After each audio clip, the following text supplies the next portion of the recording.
Astaghfirullah. Bismillahirrahmanirrahim. Assalamualaikum warahmatullahi wabarakatuh.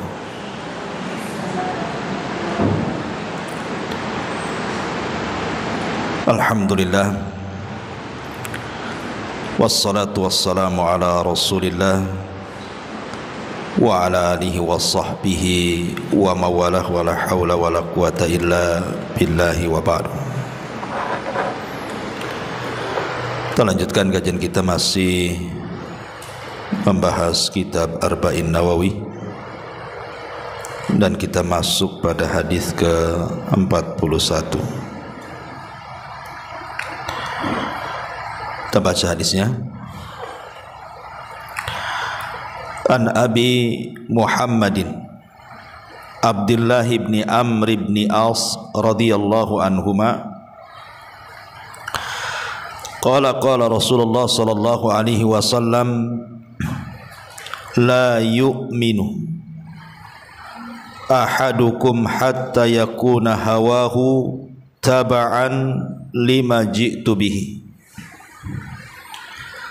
Hadithun hasanun sahihun rawainahu fi kitabil hujjati bi isnadin sahih. Dari Abu Muhammad Abdullah ibn Amr ibn As radhiyallahu an, dia berkata, Rasulullah sallallahu alaihi wasallam bersabda, tidaklah sempurna keimanan salah seorang di antara kalian hingga hawa nafsunya mau mengikuti apa yang aku bawa. Hadis hasan sahih. Kami telah meriwayatkan dari kitab Al-Hujjah dengan sanad yang sahih. Tetapi sebagian ulama yang lainnya mengatakan hadis ini lemah karena ada seorang rawi namanya Nu'man ibn Hammad, dia bersendirian dalam meriwayatkan hadis ini. Taib, terlepas daripada hadis ini sahih ataupun hasan ataupun dhaif, tetapi maknanya sahih. Kandungan makna hadis ini sahih, bahkan dijadikan kaidah oleh para ulama tentang barometer orang yang berada di atas kebenaran dan orang yang mengikuti hawa nafsunya. Baik, kita masuk pada sahabat yang meriwayatkan hadis ini dulu. Hadis ini dari jalur Abi Muhammad. Abu Muhammad ini kunyah daripada Abdullah ibn Amr ibn As radhiyallahu anhu. Dan Abdullah ibn Amr bin As sendiri adalah seorang sahabat Nabi sallallahu alaihi wasallam yang dipuji Nabi sallallahu alaihi wasallam. Rasul mengatakan, ni'ma ahlul baiti Abdullah wa Abu Abdillah wa Ummi Abdillah. Sebaik-baik keluarga adalah Abdullah, bapa Abdullah dan Ummi Abdullah. Maksudnya Abdullah ibn Amr ibn As. Dan beliau subhanallah mendapatkan hidayah, masuk Islam sebelum ayahnya. Jadi dia masuk Islam duluan, baru kemudian ayahnya masuk Islam. Karena ayahnya ini telat masuk Islam, Amr ibn As. Tapi putranya Abdullah ibn As ini masuk Islam duluan daripada ayahnya. Bahkan dia menjadi satu di antara sekian para sahabat yang paling banyak mencatat hadis Nabi. Bahkan Abu Hurairah radhiyallahu anhu, kita ma'rufi Abu Hurairah, orang yang paling banyak menghafal hadis Nabi. Sampai dia mengatakan, ma min ashabin Nabi sallallahu alaihi wasallam ahadun aktsar hadisan anhu minni illa ma kana min Abdullah ibni Amr ibn As, fa innahu kana yaktub wa la aktub. Kata Abu Hurairah radhiyallahu an, tidak ada orang yang melebihi hafalanku dari banyaknya hadis Rasul yang aku hafal, kecuali Abdullah ibn Amr, karena dia mencatat sementara aku tidak mencatat. Jadi Abdullah ibn Amr bin As ini memang terkenal pencatat hadis Nabi. Lah Abdullah ibn Amr bin As sendiri secara nasab dia adalah Abdullah putra Amr ibn As. Dan Amr ibn As ini salah satu daripada pembesar atau pemimpin kaum muslimin di zamannya. Jadi dia masuk Islam itu dengan bersamaan dengan Khalid ibn Walid. Tapi kalau anaknya Abdullah yang kita ceritakan justru masuk Islam duluan daripada ayahnya. Lah di antara manakib yang menarik untuk kita kaji adalah dari sisi bagaimana Abdullah ibn Amr ini, walaupun dia seorang yang luar biasa kepakaran menulisnya sehingga dia paling banyak menulis hadis Nabi SAW, tetapi dalam hal ibadah pun beliau luar biasa, sampai dikisahkan di dalam hadis Bukhari Muslim. Jadi satu ketika Abdullah ibn Amr ini kan kuat orangnya di dalam berpuasa dan juga menghatamkan Quran, itu kuat sekali. Jadi satu hari dia datang atau dipanggil Nabi SAW dan mengatakan, wahai Abdullah ibn Amr, kata Nabi SAW, aku mendengar engkau terlampau banyak berpuasa. Sebaiknya berpuasalah seperti puasa Ayyamul Bid. Puasa Ayyamul Bid maksudnya puasa 3 hari dalam sebulan. Tapi Abdullah ibn Amr bin As mengatakan, Rasul, aku sanggup lebih daripada itu. Maka Nabi SAW mengatakan, tidak bisa, karena istrimu punya hak, kemudian keluargamu punya hak.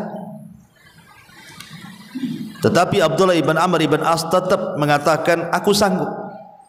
Akhirnya Rasul mengatakan, kalau begitu puasalah 1 hari dan berbukalah 1 hari. Maksudnya puasa Daud.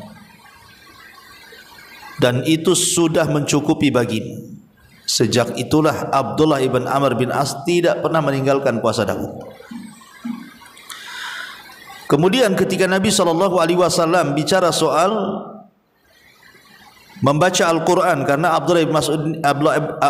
Abdullah ibn Amr ibn As ini suka menghatamkan Quran dalam sebulan itu berkali-kali.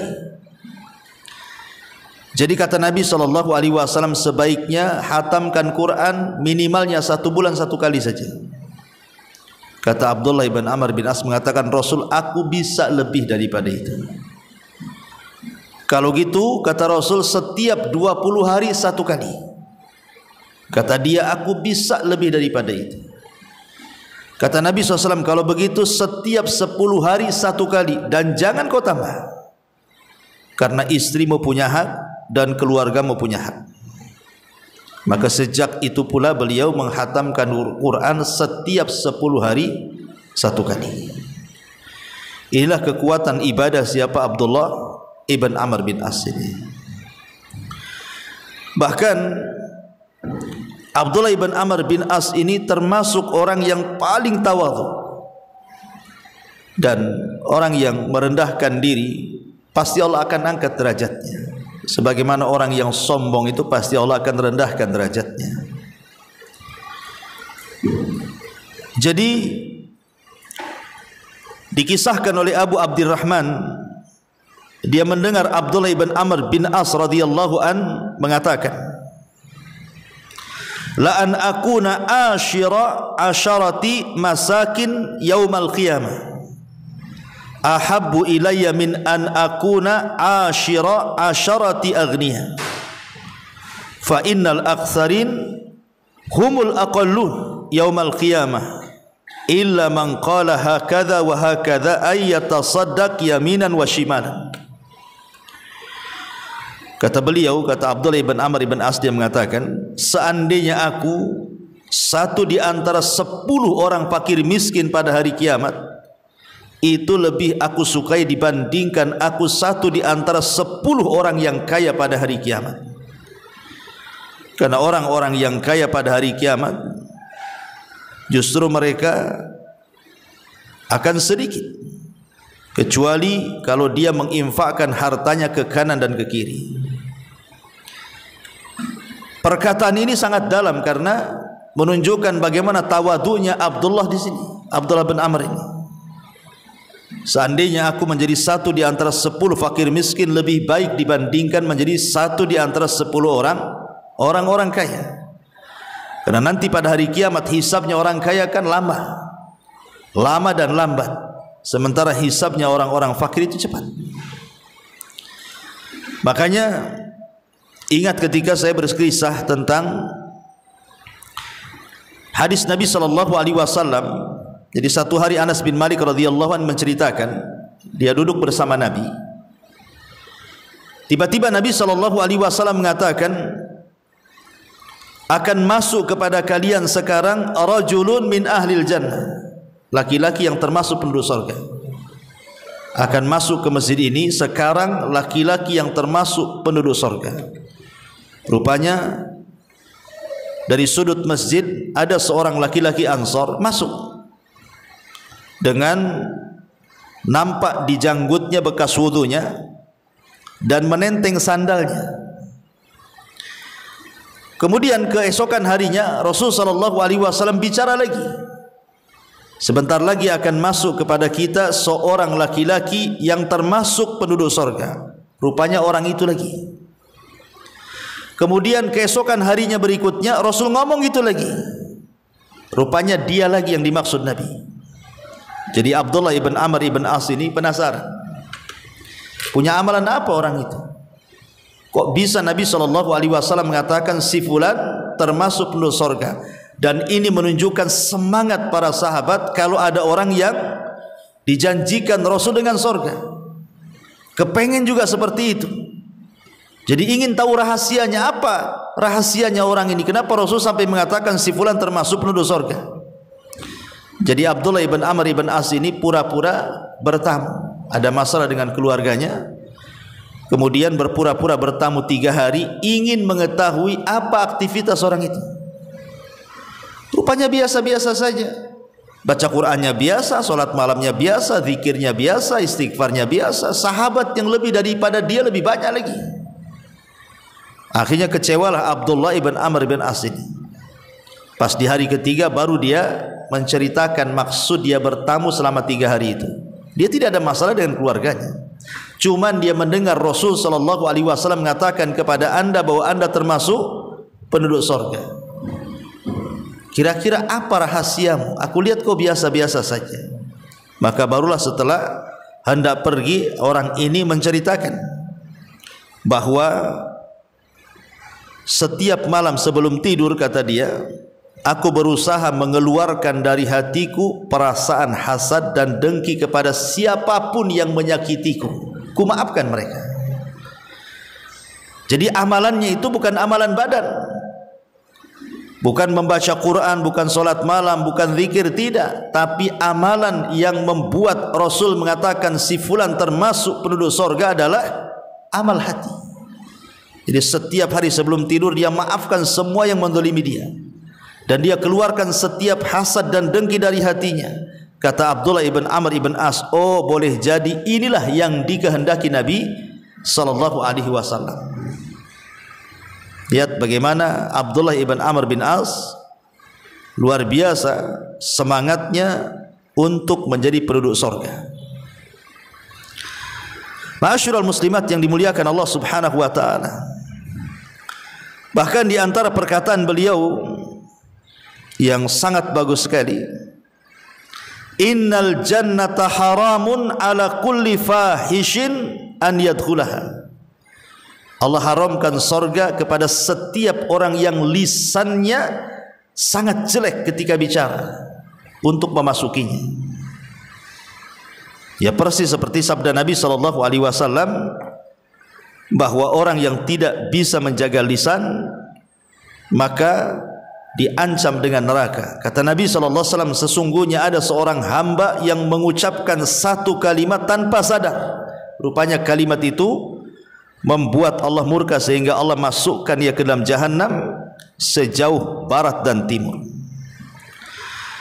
Ma'asyiral muslimat yang dimuliakan Allah Azza wa Jalla, itulah sekilas daripada biografi Abdullah ibn Amr ibn As radhiyallahu anhu. Abdullah ibn Amr bin As ini menceritakan sebuah hadis dari Nabi SAW. Apa kata Rasul?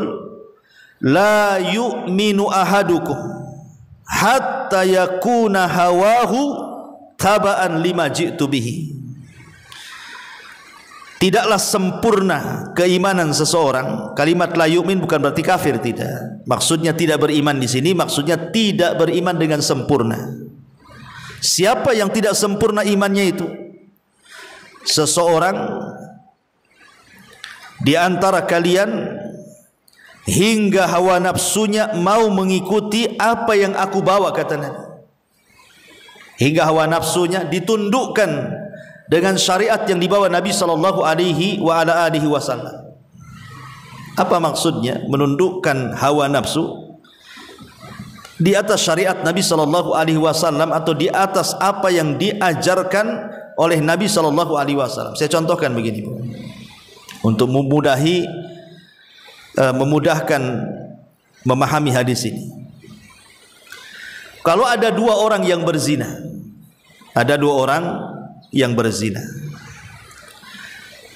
kemudian dua orang laki-laki yang gemar berzina ini, atau dua orang wanita yang gemar berzina, terserah siapa saja, dinasihati, jangan berzina karena Allah mengharamkan zina.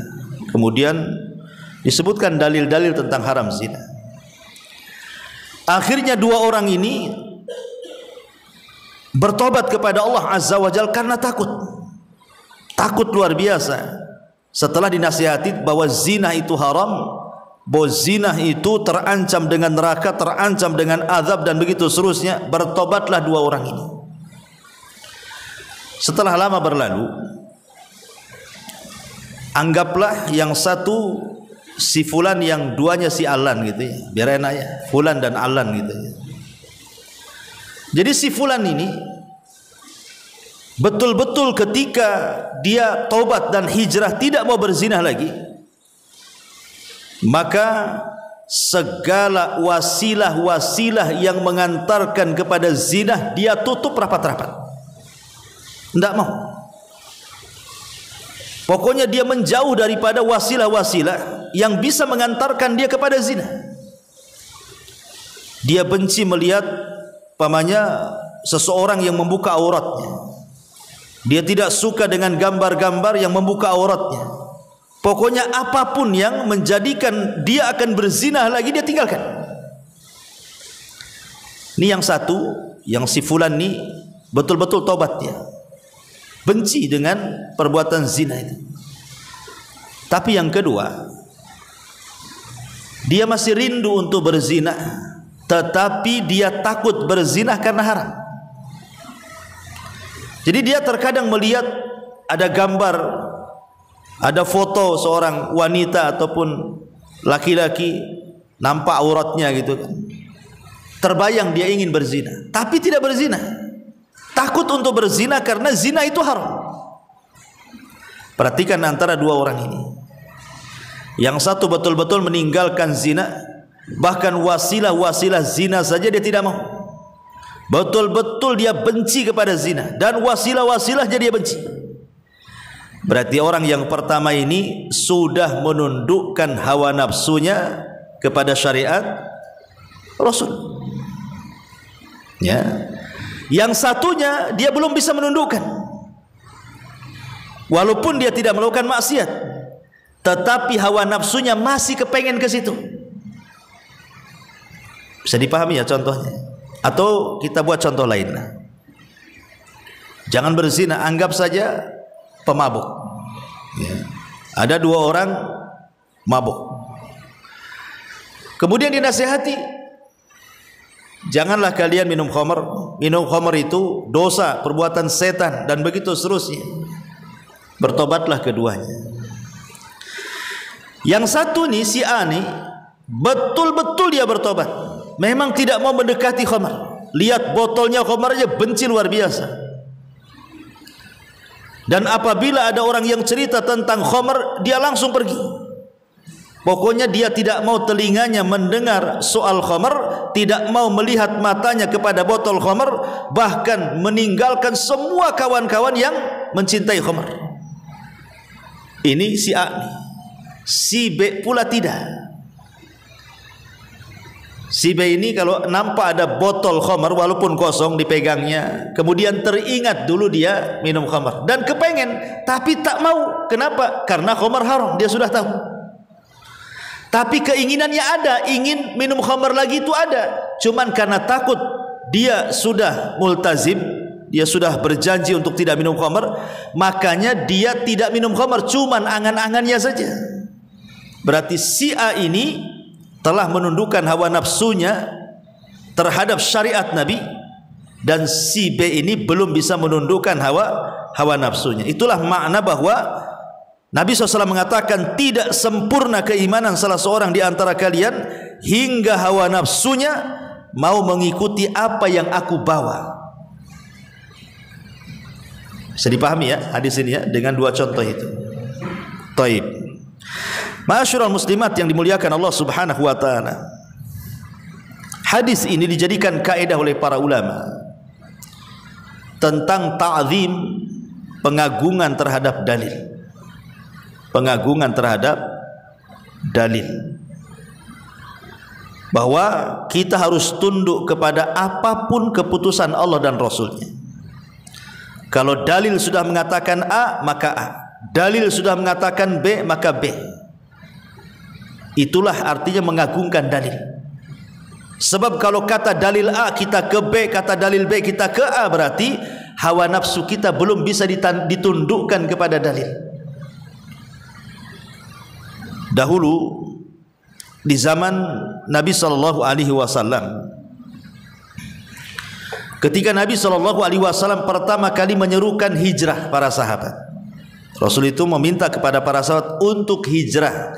Allah sudah mengizinkan ada satu tempat di Madinah, itu tempat cocok untuk hijrah. Ayo kita sama-sama hijrah. Kita bangun kota Madinah menjadi kota Islam. Rupanya ada sebagian sahabat yang tidak mau hijrah. Alasannya masih sayang dengan bisnisnya. Ini kalau hijrah ke Madinah mau cari kerja apa di sana? Ya. Masih sayang dengan keluarganya, masih sayang dengan rumahnya, masih sayang dengan peternakannya. Akhirnya karena ada sebagian kecil yang masih sayang dengan urusan dunia, Allah turunkan ayat kepada mereka. Surah At-Taubah ayat 24. Allah mengatakan, "Qul in kana aba'ukum wa abna'ukum wa ikhwanukum wa azwajukum wa ashiratukum wa amwalun iqtaraftumuha wa tijaratun tahsawna kasadaha wa masakinu tardawnaha ahabba ilaikum minallahi wa rasulih wa jihadin fi sabilihi fatarabbasu hatta ya'tiyallahu bi amrih wallahu la yahdil qaumal fasikin." Katakan ya Muhammad kepada mereka itu, orang yang tidak mau hijrah karena masih cinta dunia, katakan kepada mereka, jika bapak-bapak kalian, anak-anak kalian, saudara kalian, pasangan kalian, keluarga kalian, harta yang kalian cari, perniagaan yang kalian takut akan kebangkrutannya, atau tempat tinggal yang kalian sukai, itu lebih kalian cinta dibandingkan Allah, Rasul dan jihad, tunggu, Allah Subhanahu wa taala nanti akan datangkan urusannya kepada kalian, karena Allah tidak suka dengan orang-orang fasik. Lihat ayat ini semakna dengan hadis tadi, bahwa kita jangan sampai hawa nafsu kita ini liar. Karena hawa nafsu ini terbagi menjadi dua kan. Ada hawa nafsu yang baik, ada hawa nafsu yang tidak baik. Kapan hawa nafsu itu baik? Apabila bisa ditundukkan dengan syariat, maka hawa nafsu itu jadi baik. Seperti hadis ini, tidak beriman seseorang sampai hawa nafsunya tunduk kepada apa yang aku bawa, kata Rasul. Berarti hawa nafsu yang seperti ini terpuji, karena hawa nafsunya tertundukkan dengan syariat. Tetapi hawa nafsu yang tercela itu adalah hawa nafsu yang liar, yang tidak mau tunduk dengan syariat, dan itu yang banyak ya. Yang banyak di masyarakat ini ada orang yang tidak berani mengucapkan kalimat hak karena takut dengan suaminya, takut dengan istrinya, takut dengan anaknya, takut dengan orang tuanya, takut dengan kabilahnya, takut dengan desanya, takut dengan kelompoknya. Tidak berani dia mengeluarkan kata-kata yang benar itu. Berarti dia masih mengikuti hawa nafsunya, belum bisa menundukkan hawa nafsunya. Contoh yang real di lapangan, orang sudah tahu riba itu haram, tahu riba itu haram kan, jelas dalilnya Quran sunnah. Tapi banyak orang itu yang tidak mau meninggalkan riba kan, padahal jelas-jelas haramnya. Kalau kita katakan kepada mereka, akhi ini riba ini, ukhti ini riba ini, iya anak tahu ini riba, dan riba itu dosa. Lah kenapa enggak ditinggalkan? Ya saya mau makan apa nanti? Saya mau kerja apa? Saya harus kemana? Siapa yang ngasih makan anak istri saya? Macam-macam ceritanya kan. Dia tidak bisa meninggalkan perbuatan dosa karena ada kekhawatiran-kekhawatiran. Itu berarti mengikuti hawa nafsunya kepada hawa nafsu dia, bukan menundukkan hawa nafsunya kepada syariat yang dibawa Nabi SAW. Dan itu yang umum di masyarakat, seperti itu ya. Contoh saja kalau ngaji kayak gini lah, saya bisa hitung ada 30-40 orang di sini. Kalau hadir semua adalah 100 orang kan gitu. Coba ibu buat dangdutan, nggak usah ngundang ya, datang nggak tuh? Datang, lebih banyak yang datang dibandingkan yang nggak datang kan. Padahal sudah jelas-jelas itu kan, ngaji itu ada manfaatnya, ngaji itu ada pahalanya, ngaji itu bisa menggugurkan dosanya, dan begitu seterusnya. Tapi banyak orang yang sehat badannya, ada peluang untuk ngaji, tidak mau melangkahkan ke tempat pengajian, berarti masih belum bisa menundukkan hawa nafsunya. Di sisi lain, kalau ada acara-acara yang tidak ada manfaatnya, dangdutan kah, musik-musik kah, organ tunggal kah, apalah gitu, atau sekarang musim kampanye ya, musim politik kan, mesti banyak tuh acara-acara itu, datang mereka. Nah, itulah ma'asyiral muslimat yang dimuliakan Allah Azza wa Jal. Padahal di dalam surah An-Nisa ayat 56 Allah katakan, fala wa rabbika la yu'minun hatta yuhaqqimuka fima syajara bainahum wa la yajidu fi anfusihim harajan mimma qadaita wa yusallimu taslima. Maka sekali-kali demi Rabbmu, mereka tidak dianggap beriman sampai mereka menjadikan engkau hakim wahai Rasul terhadap perselisihan di antara mereka, kemudian mereka tidak mendapati dalam diri mereka rasa berat terhadap apa yang kau putuskan, dan mereka menerima apapun keputusan. Tapi apa yang terjadi sekarang? Sudah jelas dalilnya, bukan sami'na wa ata'na, persis seperti Bani Israel mengatakan sami'na wa asaina, kami dengar, kami maksiat, kami dengar, kami pikirkan, dan begitu seterusnya. Ma'asyiral muslimat yang dimuliakan Allah Azza wa Jalla, baik kita masuk dalam faedah hadis. Apa saja faedah dari hadis ini? Yang pertama, hadis ini berfaedah, yajibu 'alal muslim an ya'ridha amalahu 'alal kitabi was sunnah wa yas'a li an yakuna muwafiqan lahum. Wajib atas seorang muslim ataupun muslimah untuk mencocokkan amalannya dengan Al-Quran dan Sunnah, dan berupaya supaya setiap perbuatannya betul-betul mengacu kepada Al-Quran dan Sunnah. supaya bisa ditundukkan hawa nafsunya. Jadi wajib bagi seorang muslim atau muslimah terus mencocokkan perbuatannya, ibadahnya, amalannya kepada Al-Quran dan Sunnah, dan berupaya untuk menjadi rujukan dalam kehidupannya Al-Quran dan Sunnah itu, supaya bisa mengkontrol hawa nafsunya.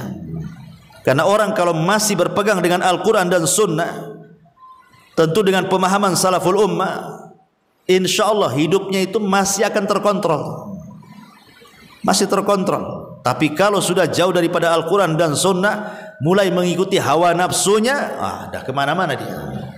Ya, dunia dikejarnya, akhirat ditinggalkannya.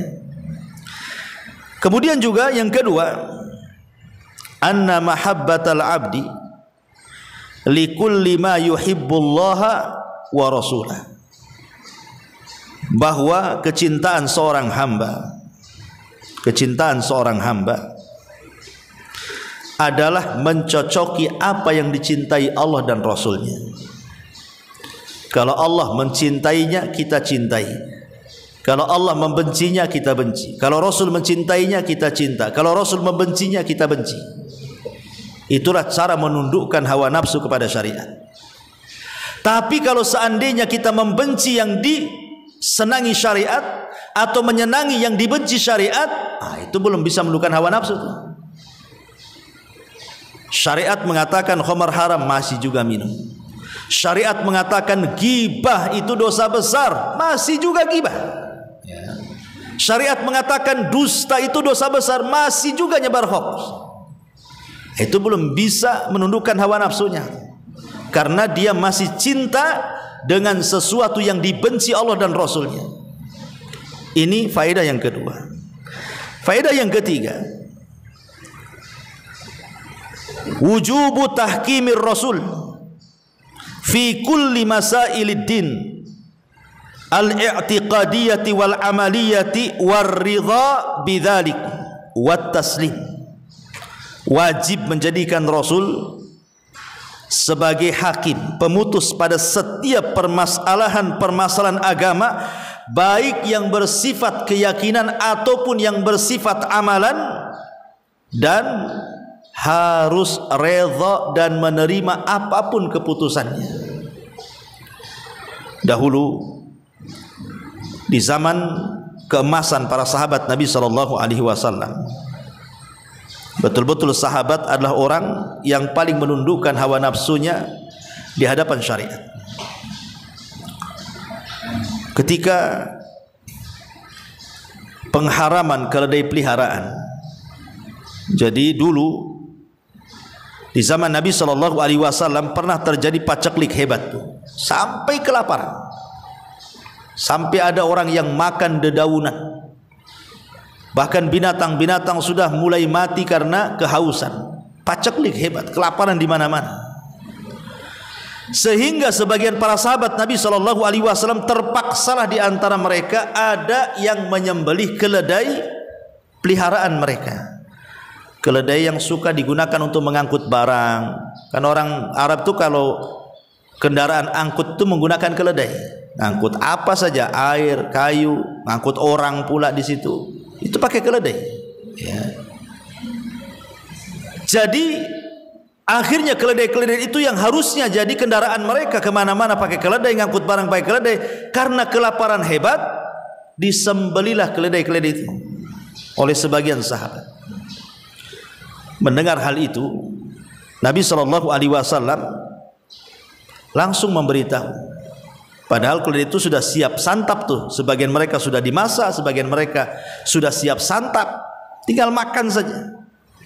Tiba-tiba Nabi SAW melarang, tidak boleh memakan daging keledai peliharaan, haram.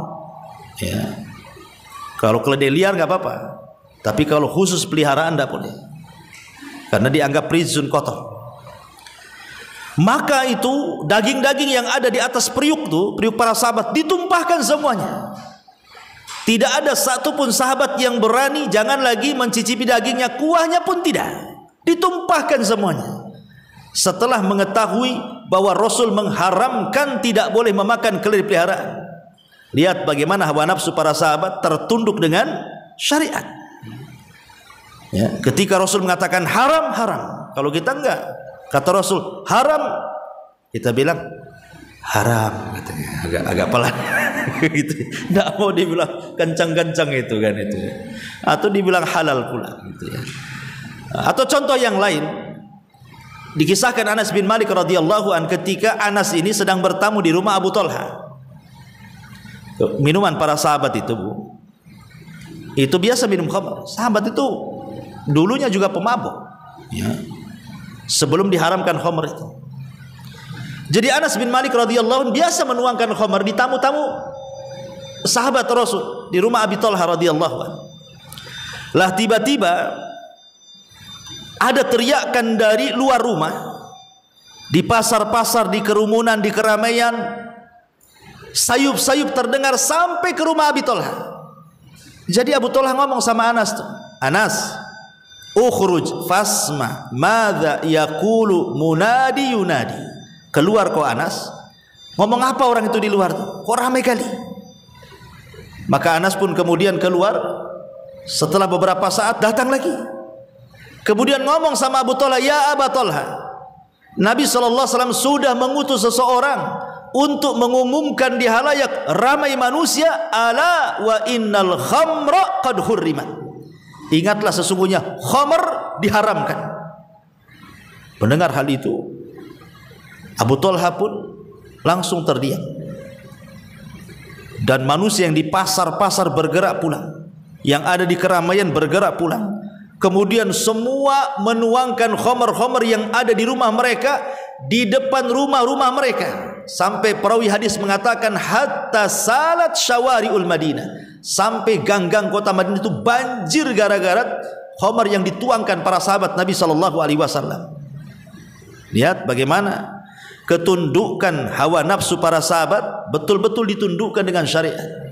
Ketika Rasul mengatakan khamr haram, haram, sudah selesai.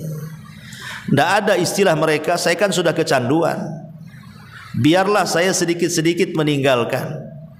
Biasa satu hari 5 botol, nanti saya kurangi besok 2 botol, lusa 1 botol, lusanya 1 gelas, lusanya lagi 1 sendok, baru saya buang botol-botol sendok-sendoknya, katanya. Bukan begitu, ya. Tidak ada sahabat itu yang meninggalkan maksiat itu secara tadarruj, bertahap, tidak ada. Kalau sudah haram, haram, selesai. Nah, kalau kita mungkinlah, Ustaz tidak bisa kalau harus ninggalin gibah secara mutlak, ya pelan-pelan lah.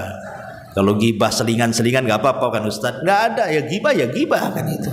Nggak ada gibah selingan itu, tetap haram. Ya, jadi begitulah para sahabat mencontohkan kepada kita menundukkan hawa nafsu di atas syariat Nabi SAW. Bahkan ketika turun ayat hijab surah An-Nur 31 itu, wal yadribna bihumurihinna ala juyubihin, hendaklah wanita-wanita itu melembrehkan jilbab mereka di dada-dada mereka, artinya ditutup auratnya.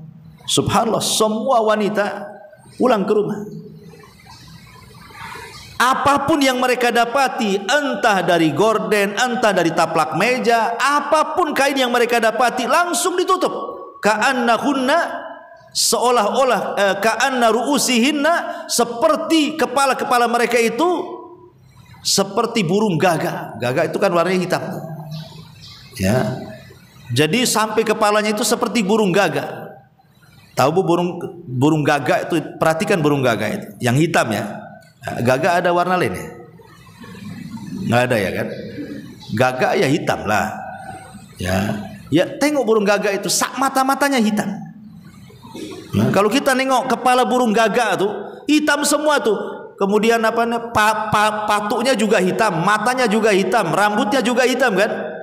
Begitulah Rasul mengistilahkan seperti kepala mereka itu seperti burung gagak, hitam semuanya karena ditutupi, tidak ada celah lagi, matanya ketutup semuanya. Begitulah para sahabat Nabi SAW, sahabiah Rasul SAW di zaman itu ketika perintah hijab betul-betul ditutup, ya. Tidak mikir dulu. Sekarang kan mikir dulu nih.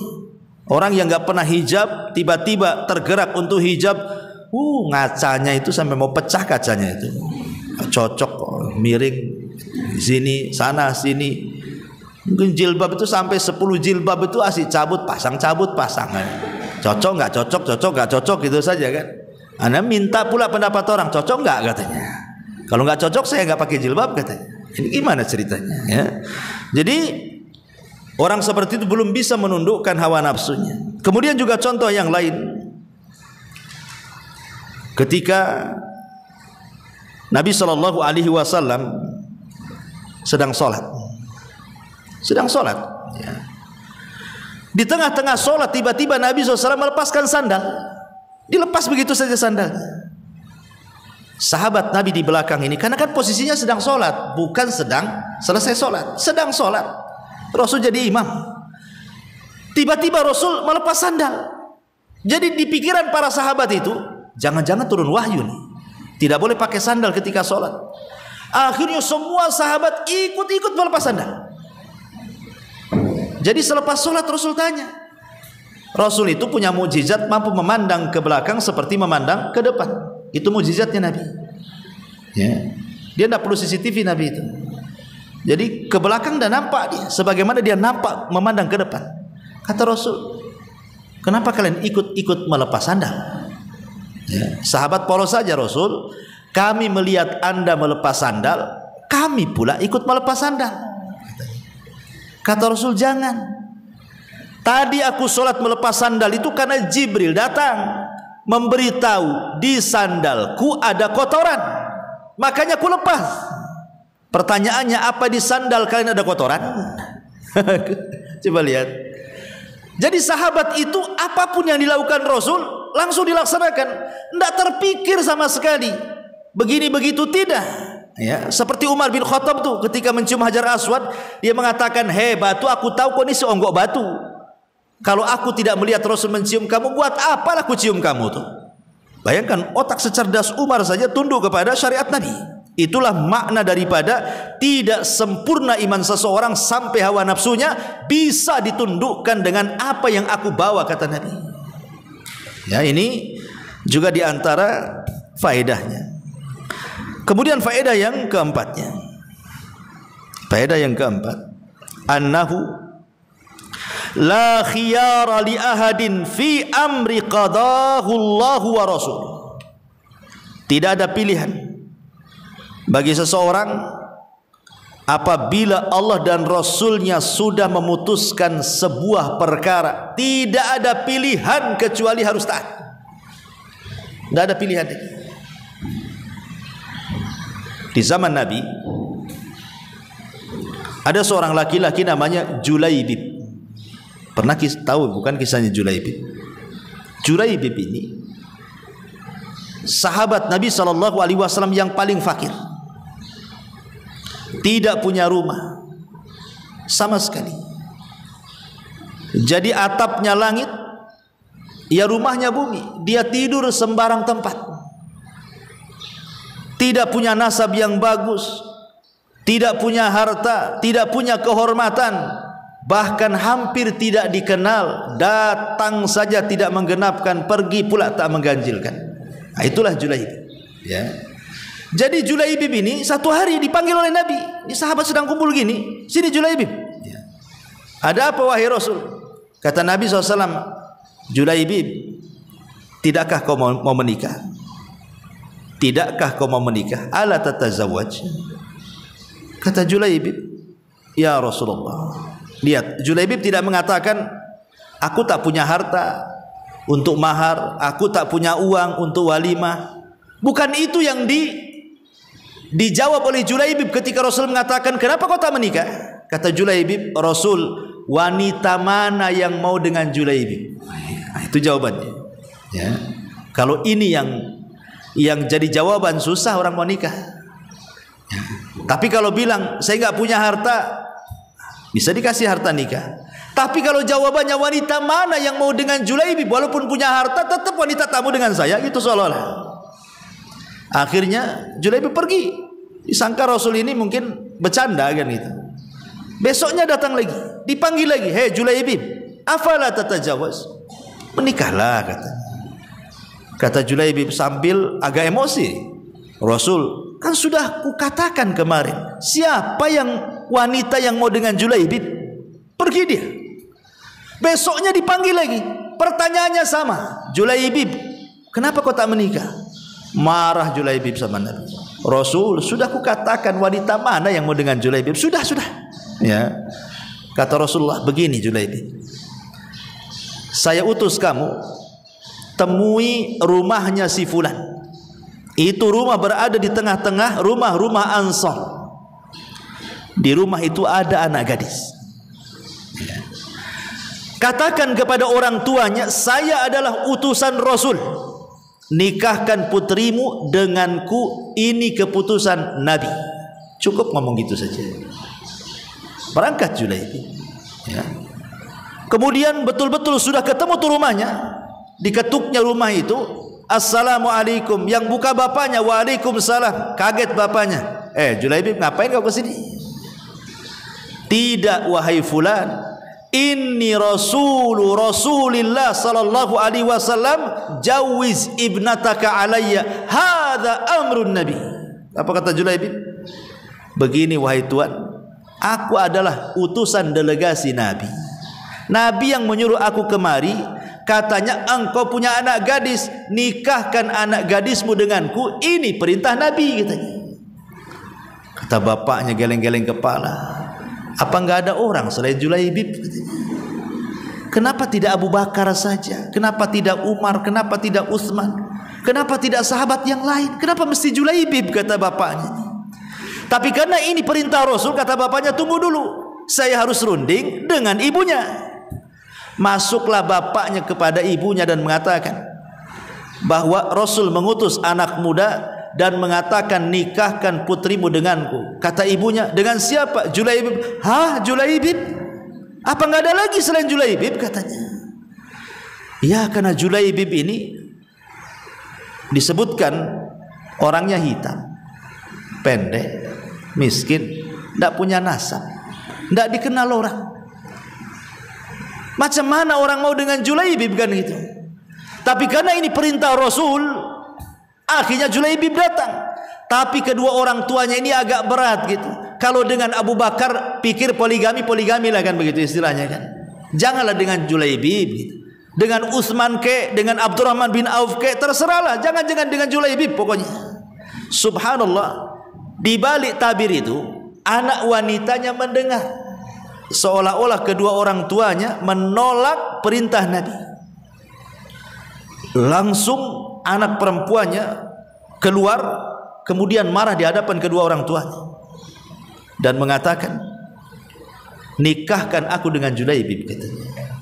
Kata anak wanitanya nih, nikahkan aku dengan Julaibib, karena aku yakin setiap utusan yang diutus Nabi SAW pasti membawa kebaikan. Nikahkan aku dengan dia, katanya.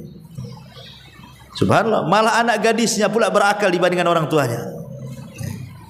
Akhirnya orang tuanya pun, ya karena anaknya sudah ngomong begitu, yang mau anaknya kan bukan orang tuanya, terdiamlah orang tuanya itu.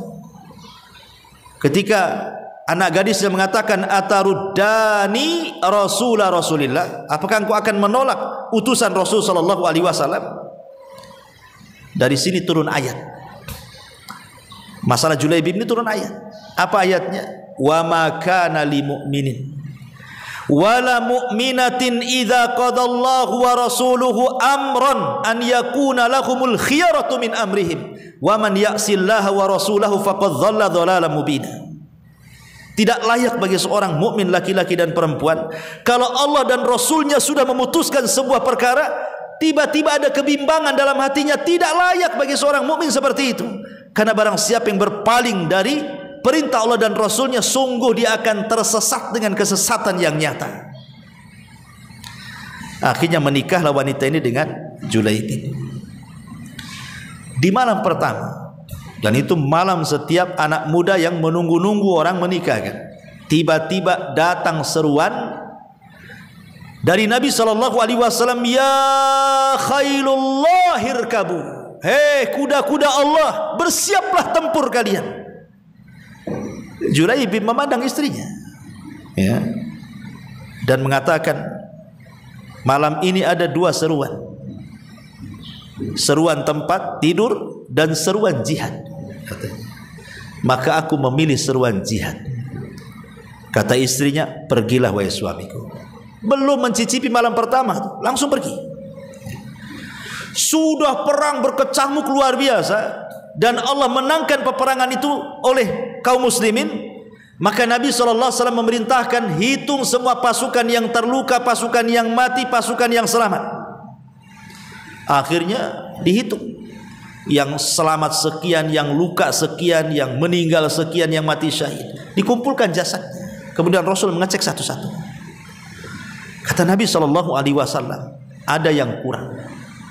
Kata sahabat, siapa wahai Rasul? Semua sudah lengkap.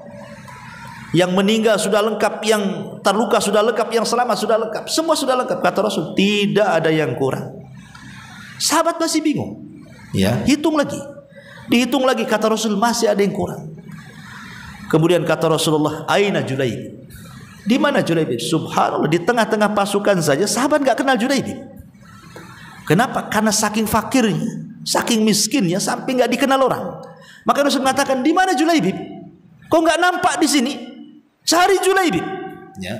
Akhirnya dicarilah Julaibib. Rupanya Julaibib sedang meregang nyawa, dan di hadapannya ada 7 orang musyrik yang berhasil dibantai dia. Ketika melihat bagaimana Julaibib membantai 7 orang musyrik, dan terakhir dia terluka dan sedang meregang nyawa, kemudian Nabi SAW menghampiri Julaibib. Ketika itu Julaibib meninggal dunia. Maka Rasul sedih, meletakkan kepalanya di paha Rasul dan mengatakan, inna Julaibaba minni wa ana minhu. Julaibib bagian diriku dan aku bagian diri. Lihat bagaimana ketundukan kisah ini, bahwa kalau Allah dan Rasulnya sudah memutuskan sesuatu, jangan ada pilihan, karena itu bentuk menundukkan hawa nafsu kepada syariat. Inilah diantara faedah hadis ke-41. Wallahu a'lam bishawab. Taib, sebelum saya tutup, silakan kita buka tanya jawab.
Nggak ada? Alhamdulillah, nggak ada. Perhatikan kamu.